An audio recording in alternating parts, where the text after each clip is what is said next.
Hello everyone. Good morning, good afternoon, good evening आके जिस भी टाइम में आप देख रहे हो। गेट एकेडमी के यूट्यूब चैनल में आप सबका स्वागत है and welcome to our RRB JE 2024 गतिशील series. Okay, coming to the next slide. 777 का कोर्स हमारे पास। CBT 1, CBT 2, everything is covered here. CBT 1 में all important topics like aptitude, reasoning, general awareness, general science, everything is there. For CBT 2 we have technical abilities classes. In the description links you can go and access from the description link mentioned. CBT 2 के लिए basic of computer application, computer science ये भी है, environmental studies सब कुछ है। इससे कम दाम में ऑल ओवर इंडिया कहीं भी आपको इससे अच्छे प्लेटफॉर्म पे और एक ऑथेंटिक प्लेटफॉर्म पे आपको ये डेटा और ये कोचिंग आरआरबी जेई का आपको नहीं मिल पाएगा। आई होप कि अब तो 29 अगस्त डेट चली गई है। सो आई होप कि अब आप मॉडिफिकेशन वगैरह कुछ कर रहे होंगे। आधार कार्ड ऑथेंटिफिकेशन के लिए एक नोटिस भी जारी हुआ था, तो उसको एक बार ध्यान से देख लेना आपको। तो स्टार्ट कर रहे थे हम लोग इंट्रोडक्शन के बारे में। तो जहाँ पे हम लोग सर्वेइंग के बारे में बात की कि बेसिक इंट्रोडक्शन क्या होगा। प्लेन एंड ज्योमेट्रिक सर्वे हमने डिस्कस किया था। Classification of survey based on nature of survey, object of survey, instrument used, right. Geometric survey में हमने कुछ कुछ प्रिंसिपल देखे थे कि स्फेरिकल ट्रायंगल का क्या प्रिंसिपल है। प्रिंसिपल ऑफ सर्वेइंग क्या कह रहा है। होल टू पार्ट है and locate a point by at least 2 points. Difference between plan and map. Scale representing fraction क्या होता है।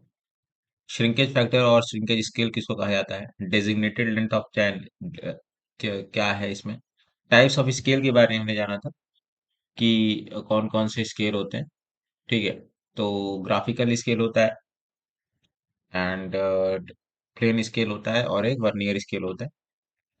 वर्नियर स्केल में हम लोग दो तरह के पार्ट्स होते हैं वर्नियर स्केल में बेसिकली।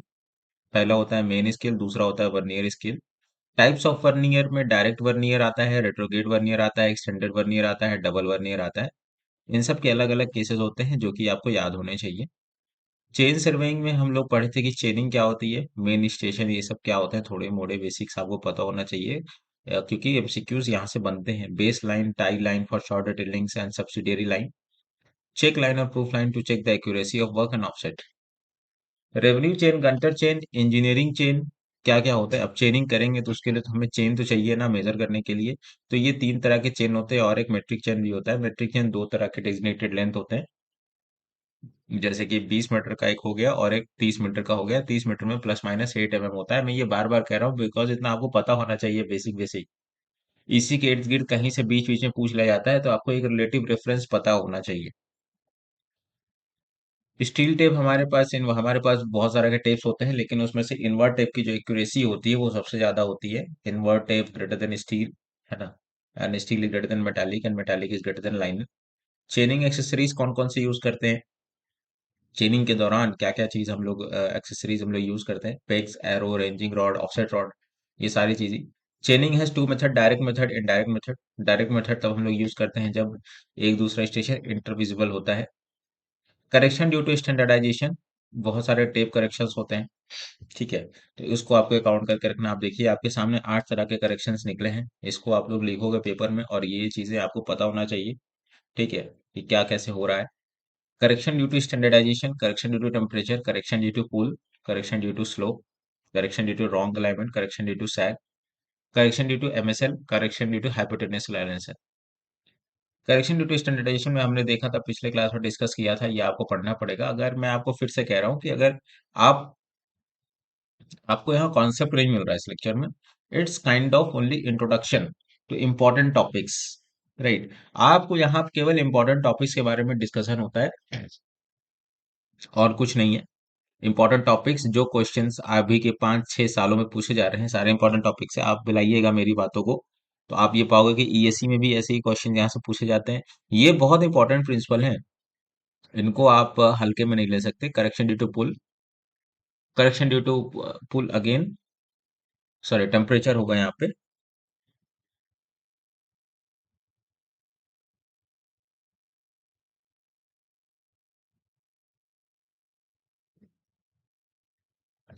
ठीक है।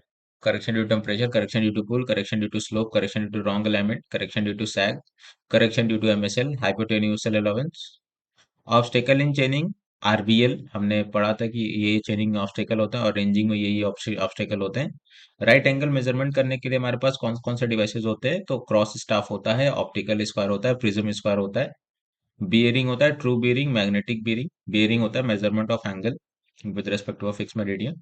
ट्रू बेरियन होता है हम लोग ट्रू नॉर्थ से मेजर करते हैं। एम मैग्नेटिक बेरियन हम लोग एनी मैग्नेटिक एक्सिस से मेजर कर लेते हैं या फिर एनी एक्सिस से मेजर कर लेते हैं। एजीमुथ क्या होता है आपको पता होना चाहिए। होल सर्कल, दो तरह के बेरिंग्स हम लोग कंडीशंस हम लोग पढ़ते हैं। होल सर्कल बेरिंग मतलब बेरिंग को दो तरह से नापा जाता है, एक होल सर्कल बेरिंग के फॉर्म में, एक क्वाड्रेंटल बेरिंग के फॉर्म में। होल सर्कल बेरिंग को हम लोग प्रिज्मेटिक कंपास से मेजर करते हैं एंड क्वाड्रेंटल बेरिंग को हम लोग सर्वेयर कंपास से मेजर करते हैं। हमने जाना था कि fore bearing and back bearing क्या होता है। Back bearing equal to fore bearing plus minus 180 degree. Okay. Again magnetic declination is, दो तरह के मैग्नेटिक डिक्लाइनेशन होते हैं, west declination and east declination. यहाँ से क्वेश्चन बहुत बनता है। ठीक है, true bearing is equal to magnetic bearing plus minus declination, ये आपको फॉर्मूला याद होना चाहिए, कॉन्सेप्ट है as a. For west declination के केस में ये नेगेटिव होता है, ईस्ट डिक्लाइनेशन के केस में ये पॉजिटिव होता है। वेरिएशन इन मैग्नेटिक डिक्लाइनेशन के केस में हमारे पास चार तरह के प्रमुखता वेरिएशंस होते हैं। पहला सेकुलर वेरिएशन, दूसरा एनुअल वेरिएशन, तीसरा डायरनल वेरिएशन, चौथा इरेगुलर वेरिएशन। डिप के भी बारे में हमने डिस्कस किया था कि जब magnetic line of force earth surface से जो एंगल बनाती है उसको डिप कहते हैं। इक्वाटर पे डिप 0 होता है और पोल पे 90 डिग्री होता है। आइसोगोनिक क्या होता है, आइसो यानी same, and agonic is for a is for zero. तो isogonic is for same magnetic declination and agonic is zero is for magnetic declination. Isoclinic क्या होता है, सेम डिप होता है and aclinic is zero dip. हमने आगे जाना कि प्रिज्मेटिक कंपास और सर्वेयर कंपास में बेसिकली किन किन चीजों पे फंडामेंटल डिफरेंशिएशन होती है। ट्राइपॉड में हम लोग देखा कि ट्राइपॉड इसमें नॉट रिक्वायर्ड होता है, सर्वेयर कंपास में ट्राइपॉड रिक्वायर्ड होता है। प्रिज्मेटिक कंपास पे जो वेन होता है वो मेटल वेन होता है, लार्ज स्लिट होता है। एंड सर्वेयर कंपास में वो स्मॉल स्लिट होता है, S is for small and S is for surveyor, and small slit होता है ना। रीडिंग और सिस्टम क्या होता है, prism provided eight I when, उसमें जो प्रिज्म प्रोवाइड होता है वहीं से देखते हैं। और इस सर्वेयर कंपास को हम लोग डायरेक्ट देख लेते हैं। ग्रेजुएटेड रिंग होता है इसमें होल सर्कल बेरिंग, और सर्वेयर कंपास में हम लोग क्वाड्रेंटल बेरिंग यूज करते हैं। मैग्नेटिक नीडल इसमें जो होती है ब्रॉड नीडल होती है, एंड सर्वेइंग कंपास में हमारे पास एज बार टाइप होती है।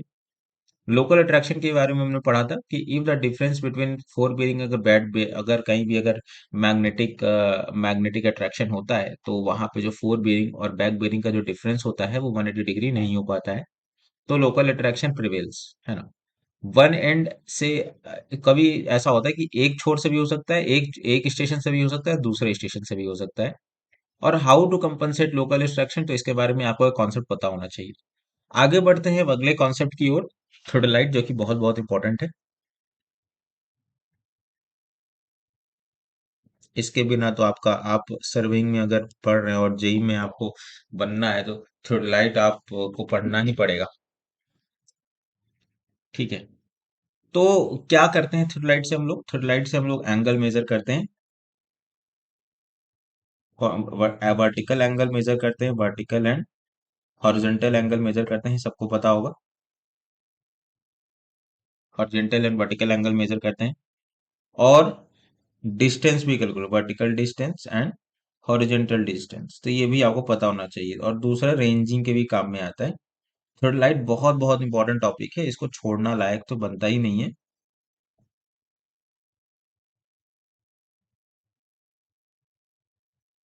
Very very important topic here. Again, दो तरह के थर्ड लाइट होते हैं हमारे पास,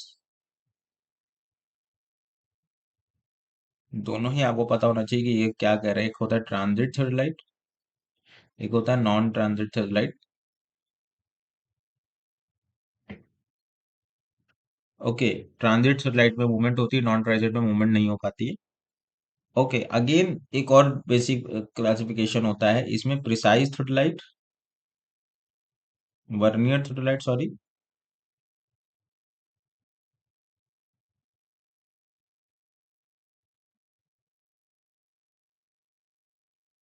vernier third light and precise optical third light. बहुत इंपॉर्टेंट है।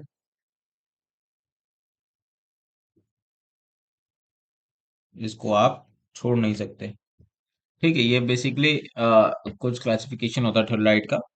और इसमें अब इसमें वेरियस पार्ट्स ऑफ थर्ड बहुत इंपॉर्टेंट होता है, बहुत बहुत इंपॉर्टेंट।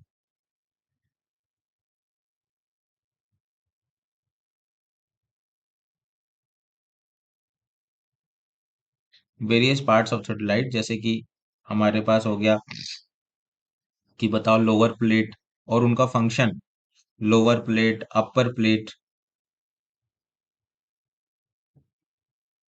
अगेन लोअर प्लेट, अपर प्लेट, और भी बहुत सारे बेसिकली डेफिनेशन, जैसे कि इसमें एक्सिस, हॉरिजॉन्टल, सेंटरिंग क्या होता है, सेंटरिंग क्या होता है, हॉरिजॉन्टल एक्सिस क्या होती है,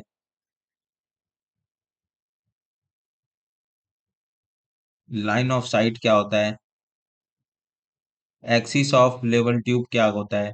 ये सारा चीज आपको पता होना चाहिए, क्वेश्चन पूछे जाते हैं यहीं से। अगेन टेलीस्कोप, फेस लेफ्ट क्या होता है, फेस राइट क्या होता है,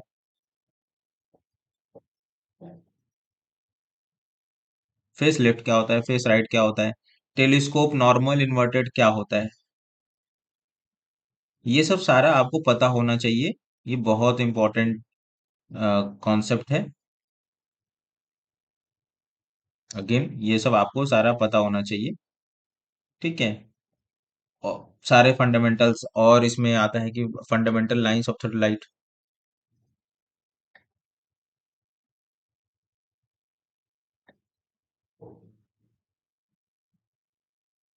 आप इसको बार बार भूलोगे, लेकिन इसको आपको बार बार याद करना है, क्योंकि इससे क्वेश्चंस बहुत सारे बनते हैं। जैसे कि आपको थोड़ा सा मैं रेफरेंस दे देता हूँ कि आपको,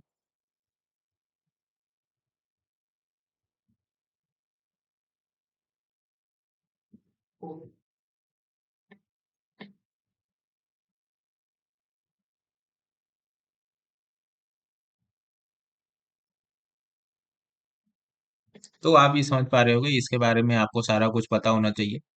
ये फंडामेंटल लाइंस ऑफ थर्ड, इसमें क्या, ये क्या होता है, what is this, what is this, what is this, what is this, what is this, what is the angle between them, right, you have to remember, और एवरीथिंग इज देयर।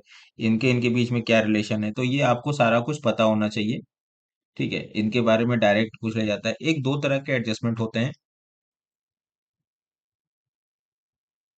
एक तो आपको ये सब सारा कुछ पता होना चाहिए फंडामेंटली। एक और होता है कि temporary adjustment of third light.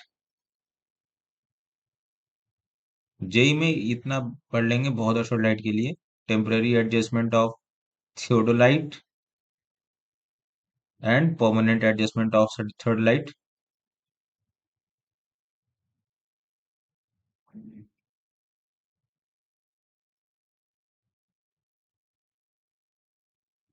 ये बहुत इंपॉर्टेंट है, temporary adjustment of third light and permanent adjustment of third light.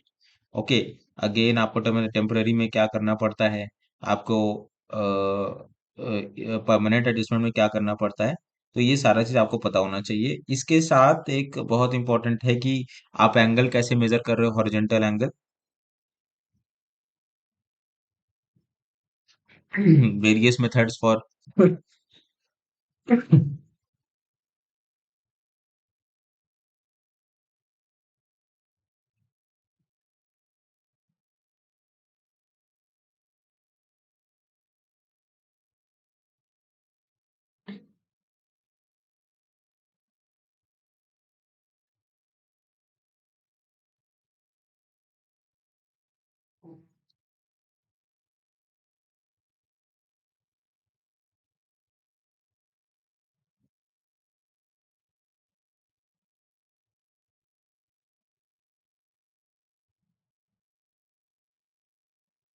Bye repetition method, ये मैं कुछ मेथड लिख देता हूँ, आप कंफ्यूज मत होना।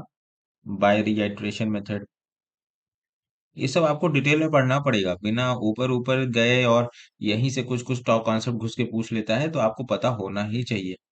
ठीक है, बढ़ते हैं आगे। अभी तक तो हमने थर्ड लाइट के बारे में बात की कि आपको थर्ड लाइट में ये बेसिक बेसिक बहुत बहुत इंपॉर्टेंट इंपॉर्टेंट पैरामीटर्स पढ़ने होंगे। अगेन आपको आते हैं ट्रावर्सिंग के ऊपर।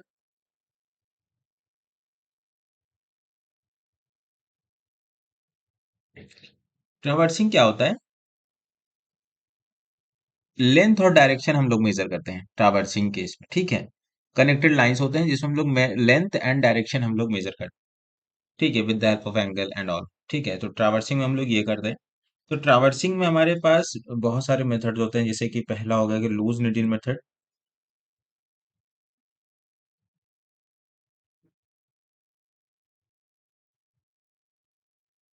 Fast needle method,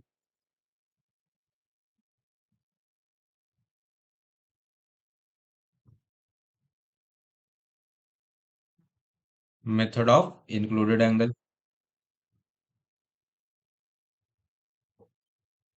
method of direct angle,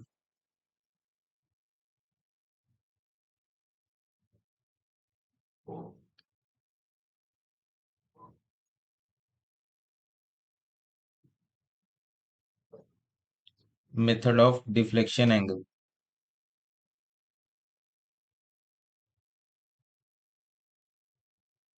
okay, तो ये सारा चीज आपको पता होना चाहिए। अच्छा, इसके साथ बहुत इंपॉर्टेंट कि आपको एरर क्या होता है, जैसे कि फॉर क्लोज ट्रावर्स आपको क्या कंडीशंस होने चाहिए, लाइक कुछ कुछ मैं आपको बता दूं।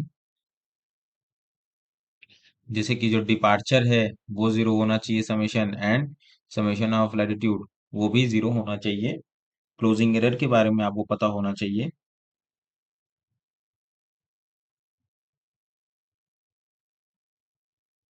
ये डायरेक्ट ना डायरेक्ट आपके सवाल क्वेश्चंस में बनते हैं, उसमें आपको पेपर में बनते हैं, ठीक है। अगेन, डिग्री ऑफ एक्यूरेसी कह लो या रिलेटिव एरर ऑफ क्लोजर कह लो।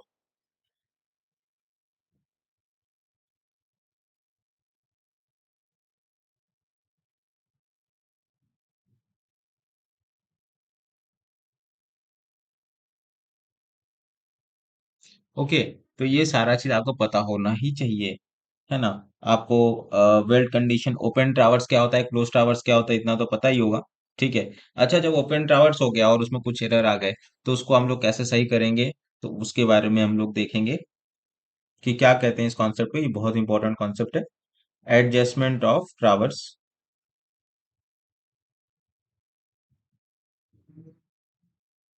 है ना। मेथड्स होते हैं इसके, बॉडिज मेथड हम लोग यूज करते हैं, बॉडिज मेथड को हम लोग कंपास रूल भी बोलते हैं।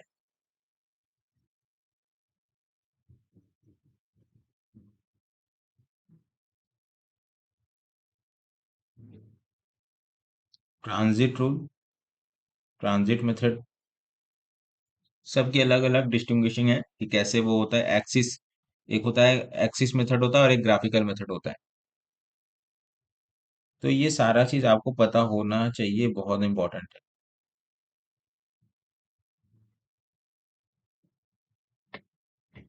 एडजस्टमेंट ट्रावर्स के केस में bodies method, compass rule, transit method, axis method, graphical method, ये सारा चीज आपको पता होना चाहिए, राइट।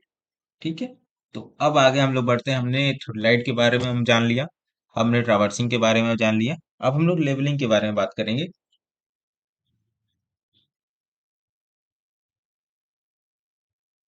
देखिए, ये सारे बहुत इंपॉर्टेंट कॉन्सेप्ट है, मैं आपको बार बार कह रहा हूँ, आप लोग भले इसको स्किप कर करके देख रहे होगे, बट ये सारा कॉन्सेप्ट ना बनता है क्वेश्चन में।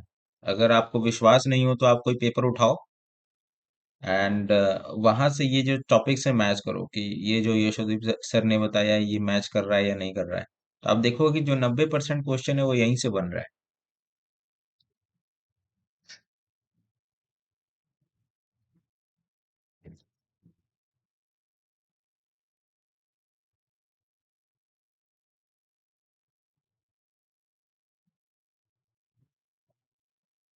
अब हम लोग लेवलिंग पे आते हैं।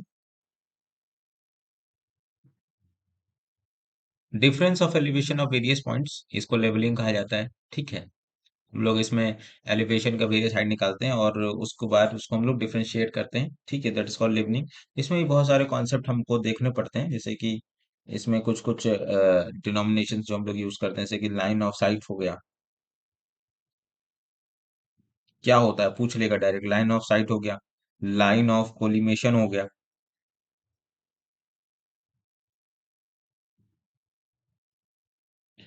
एक्सिस ऑफ टेलीस्कोप हो गया, okay, line of site, line of collimation, axis of telescope, ये सारा चीज हो गया। ठीक है, ये सारा चीज आपको पता होना चाहिए कि क्या फर्क है दोनों में, है ना। और इसमें हम लोग आते हैं वेरियस मेथड्स, हम लोग करते हैं height of instrument method discuss करते हैं, rise and fall method discuss करते हैं।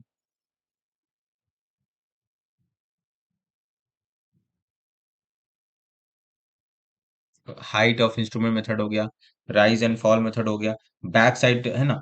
तो ये सारा चीज है। तो लेवलिंग हमारे पास दो मेथड्स होते हैं बेसिकली।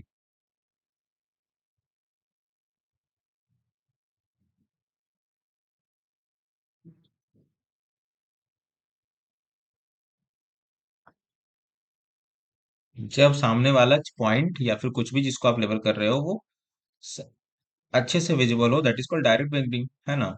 डायरेक्ट डायरेक्ट हो जा रहा है, that is indirect, that is direct levelling. और जिसमें नहीं है, इनएक्सेसिबल है पॉइंट, तो वो इनडायरेक्ट लेवलिंग के कैटेगरी में आ रहा है। ठीक है। अच्छा, वेरियस टाइप्स ऑफ लेवलिंग बहुत आता है।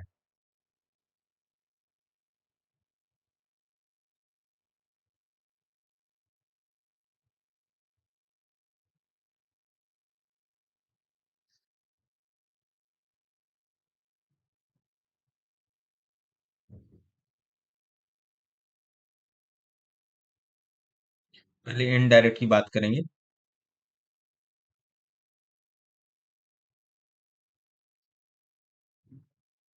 बैरोमेट्रिक लेवलिंग पता होना चाहिए इनको, basic basic definition. Barometric levelling, hypsometric levelling, hypsometric levelling,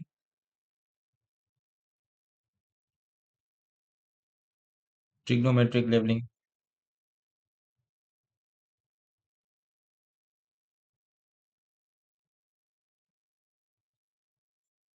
और डायरेक्ट मेथड में हमारे पास बहुत सारे लेवलिंग होते हैं डायरेक्ट मेथड में। जैसे कि हमारे पास एक सिंपल लेवलिंग हो गया, कोई दिक्कत नहीं है इसमें।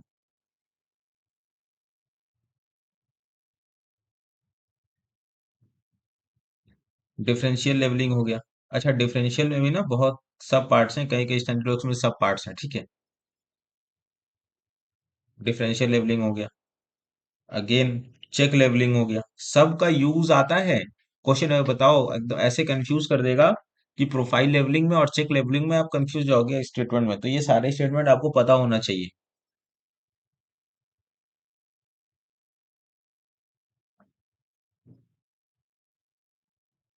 चेक लेवलिंग हो गया, फ्लाई लेवलिंग हो गया, प्रोफाइल लेवलिंग हो गया,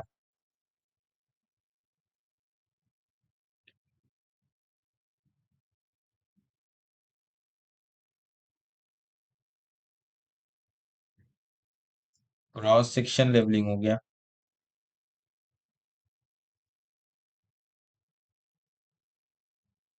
ओके, प्रिसाइज लेवलिंग हो गया। तो ये सारा लेवलिंग के प्रकार हो गए।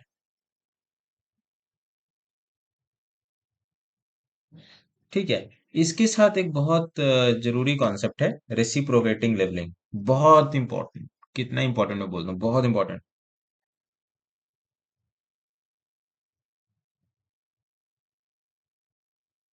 रेसिप्रोकेटिंग लेवलिंग हो गया। ठीक है। इसमें आपको पता होना चाहिए, कर्वेचर करेक्शन के बारे में आपको पता होना चाहिए। कर्वेचर करेक्शन,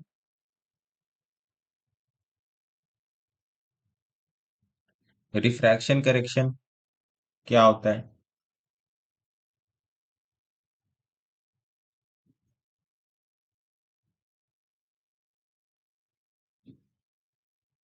सी आर कह लो, इसको सी सी कहते हैं, ठीक है।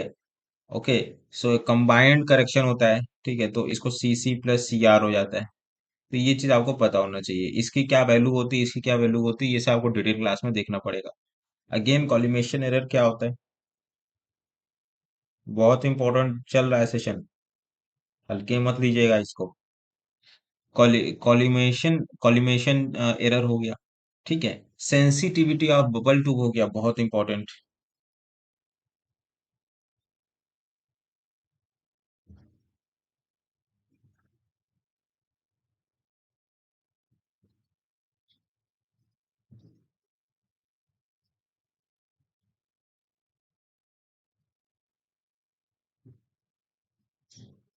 ये वाला फॉर्मूला तो बहुत इंपॉर्टेंट है, alpha is equal to s by n d theta by n to the equal to l by r. तो ये तो बहुत इंपॉर्टेंट है। ठीक है, तो ये आपको करके रखना होगा, सेंसिटिविटी किन फैक्टर्स पे डिपेंड करता है, किन पे नहीं करता है, ये सारा चीज आपको देखना पड़ेगा, राइट। तो ये हमने अभी तक देखा है। ठीक है, चलिए मिलते हैं अब अगले सेशन पे। ठीक है, तब तक के लिए थैंक यू।